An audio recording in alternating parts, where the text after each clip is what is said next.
اگر آپ کو میری یہ ویڈیو پسند آئے تو like, comment and share, subscribe کرنا مت بھولیے۔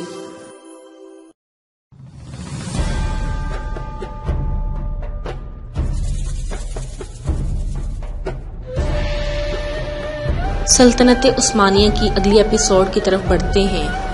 رہی اخلاق و کردار، آداب و معاشرت، فکر و فلسفہ اور فنون میں مغرب کی تقلید، تو ایسے امور یا تو اسلام کے منافی ہوں گے یا ان کے بارے اسلام کا کوئی صریح حکم موجود نہیں ہوگا۔ اگر ایسے امور ہیں جو اسلامی اصول و قوانین سے متعارض ہیں یا اندیشہ ہے کہ ان کو اپنانے سے کفار کے ساتھ مشابہت لازم آئے گی جسے شارع علیہ السلام نے روکا ہے، تو یہ چیز حرام ہے، اور اگر اسلام اس کے بارے میں خاموش ہے تو وہ چیز مباح ہے۔ اگر اس میں کوئی فائدہ ہے تو اسے قبول کرنے میں حرج نہیں ہے۔ مسلمان علماء، مفکرین اور اس دور کے دانشوروں نے تقلید اور مغربی تہذیب سے استفادہ کی کیفیت کے بارے جو گفتگو کی ہے، ذیل میں ہم چند علماء کی تصریحات پیش کرتے ہیں۔ مصطفیٰ صادق رافی کہتے ہیں، میں سمجھتا ہوں کہ عرب ممالک میں رہنے والوں کو مغرب کے تمدنی عناصر کی اندھی تقلید نہیں کرنی چاہیے،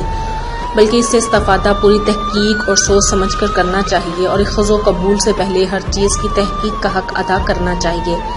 تقلید طبعاً پست طبقات میں ہوتی ہے، لیکن اسی کا یہ مطلب ہرگز نہیں کہ ہم اس قوم سے کچھ بھی نہ لیں۔ حسن، تمدن اور خواہشات نفس، فنون، خیال اور فحاشی و اریانی کو قبول کرنے میں بڑا فرق ہے۔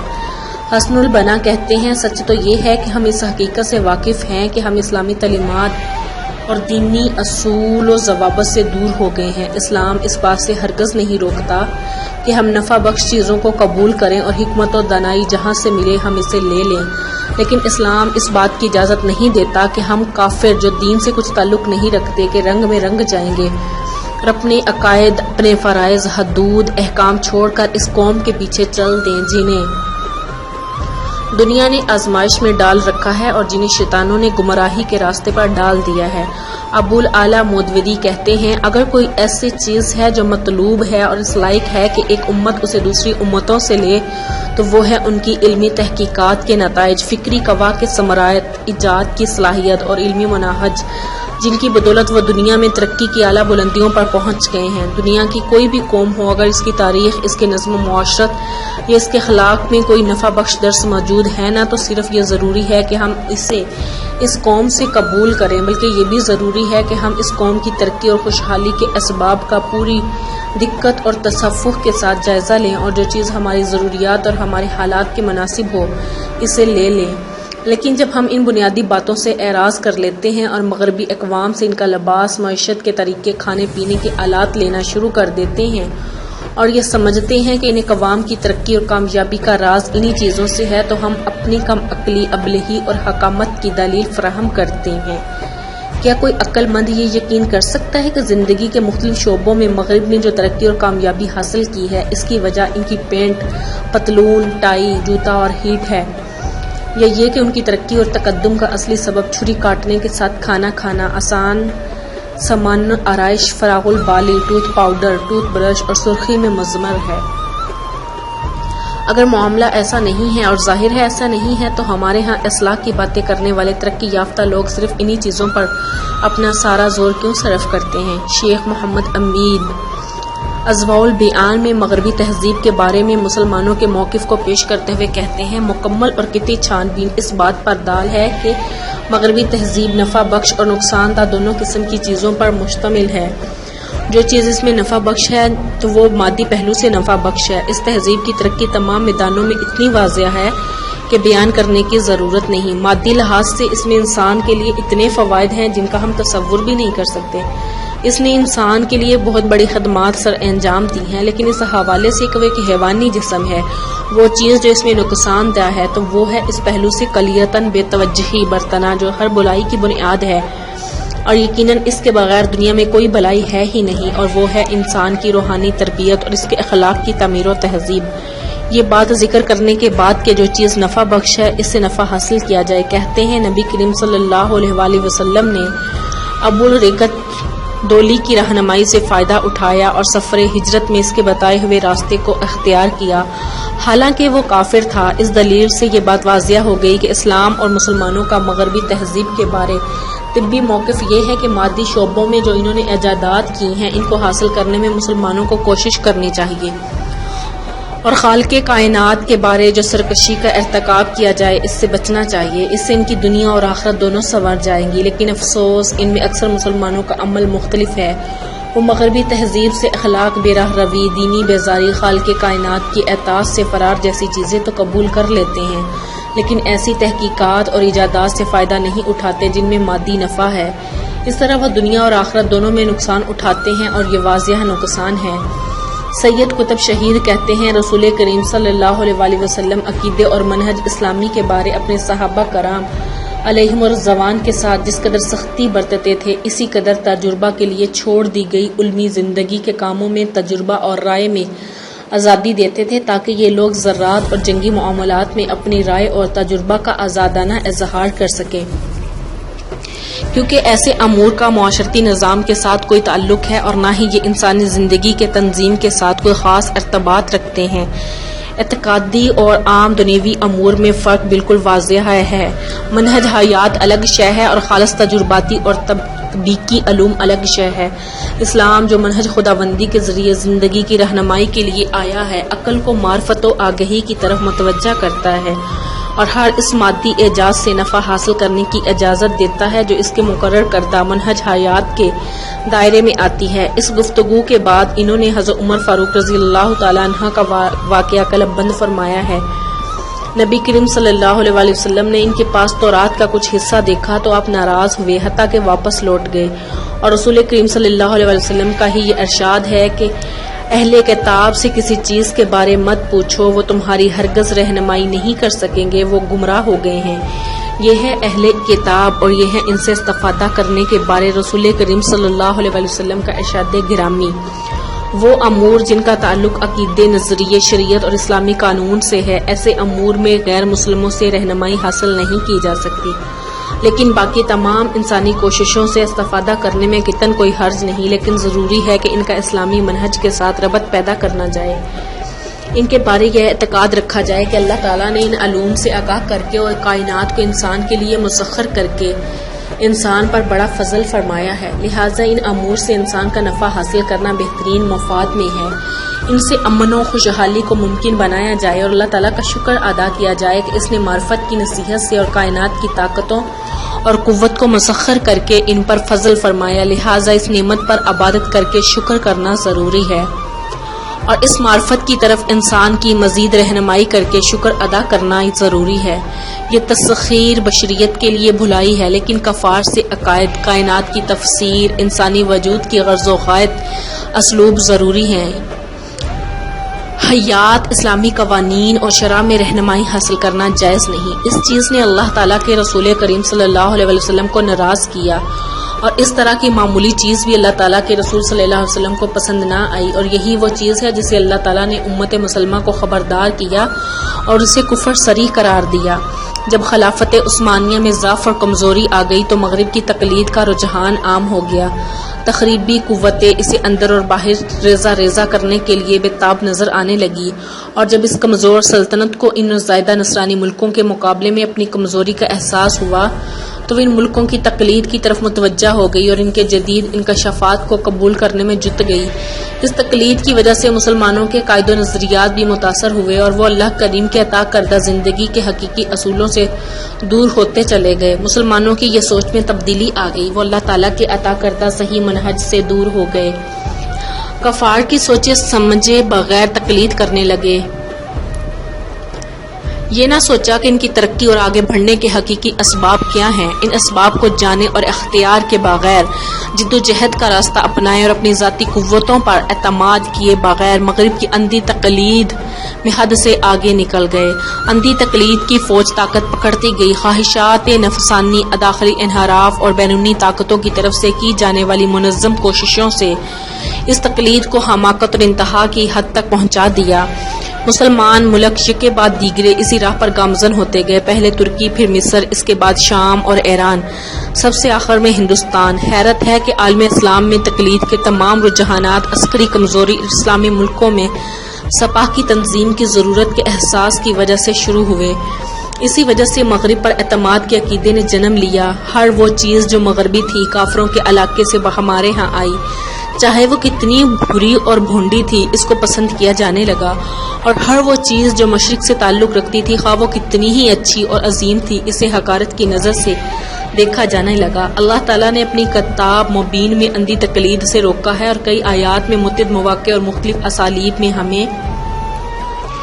خبردار کیا ہے۔ بالخصوص اللہ کریم نے کافروں کی تقلید کرنے سے منع فرمایا ہے، کبھی تو ان کی اطاعت و اتباع سے روکا ہے، اور کبھی ان کے مکر و فریب میں ان کی آراء کو قبول کرنے، ان کے کاموں، چال چلن اور اخلاق سے متاثر ہونے سے خبردار کیا ہے، اور کبھی ان کے رذائل کو ذکر کر کے مسلمانوں کو ان سے اور ان کی تقلید سے منتفر فرمایا ہے۔ اکثر آیات میں یہود اور منافقین سے ہوشیار رہنے کا حکم دیا گیا، لیکن کئی آیات ایسی بھی ہیں جن میں عام اہل کتاب اور مشرکین سے نفرت دلائی گئی۔ اللہ سبحانہ تعالیٰ نے قرآن کریم میں بیان فرمایا ہے، کافروں کی تقلید اور اطاعت بارگاہ خداوندی میں مردود ہے۔ فرمایا، بے شک جو لوگ پیٹھ پھیر کر پیچھے ہٹ گئے، باوجود یقین پر ہدایت کی راہ ظاہر ہو چکی تھی، شیطان نے انہیں فریب دیا اور انہیں لمبی زندگی کی آس دلائی۔ جہاں اللہ تعالیٰ نے اپنی شریعت میں کمال پیدا فرمایا، وہاں انسان کی وضعی قوانین کے تباہ کرنے سے روکا ہے۔ قرآن کریم اہواء نفس اور کفار کے تباہ سے روکتے ہوئے کہتا ہے، سورۃ الجاثیہ میں ہے، پھر ہم نے پختہ کر دیا آپ کو صحیح راہ پر دین کے معاملہ میں، بس آپ اس کی پیروی کرتے رہیں اور ان لوگوں کی خواہشات کی پیروی نہ کریں جو بے علم ہیں۔ یہ لوگ اللہ کے مقابلے میں آپ کو کتن کچھ فائدہ نہیں پہنچا سکیں گے۔ بلا شبہ ظالم لوگ ایک دوسرے کے دوست ہیں، اور اللہ تعالیٰ پرہیزگاروں کا دوست ہے۔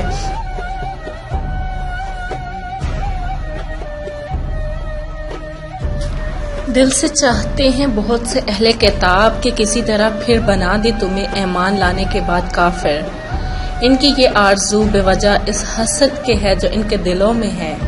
یہ سب کچھ اس کے بعد جبکہ خوب واضح ہو چکا ہے ان پر حق۔ ایک اور جگہ فرمایا،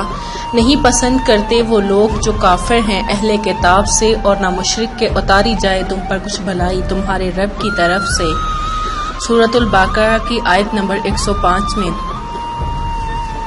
اس کے بعد سورۃ المائدہ کی آیت نمبر 51 میں ارشاد باری تعالی ہے، اے ایمان والو نہ بناؤ یہود اور نصارہ کو اپنا دوست مددگار۔ اسی طرح اللہ تعالیٰ نے یہود نصارہ کی اطاعت، ان کی خواہشات کے اتباع اور ان کے اخلاق رذیلہ کو اپنانے سے منع کر دیا۔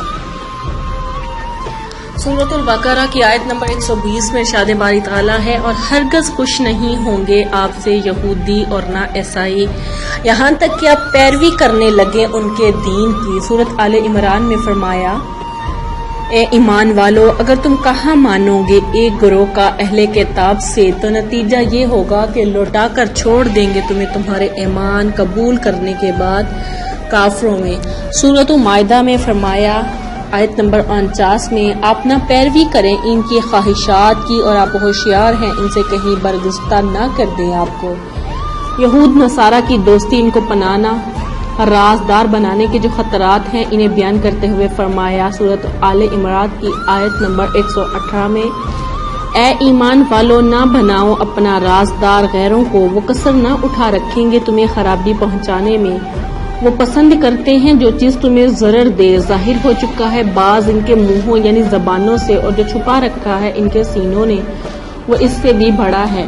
اسی طرح قرآن کریم میں مختلف واقعات کے ذریعے یہود و نصارہ کی تقلید سے روکا گیا ہے اور مسلمانوں کو خبردار رہنے کی تلقین کی گئی ہے۔ اللہ کریم نے گزری ہوئی کافر قوموں، ان کے واقعات، ان کے دشمنانہ رویوں اور دعوت و توحید اور ایمان کے مخالف ان کے نظریات کو بیان کرنے کے بعد ان کو جن سزاؤں اور عذاب سے سابقہ پڑا ان کو واضح کیا، اور ہمیں حکم دیا کہ ہم ان کے واقعات سے عبرت حاصل کریں، ان کی تقلید سے بچیں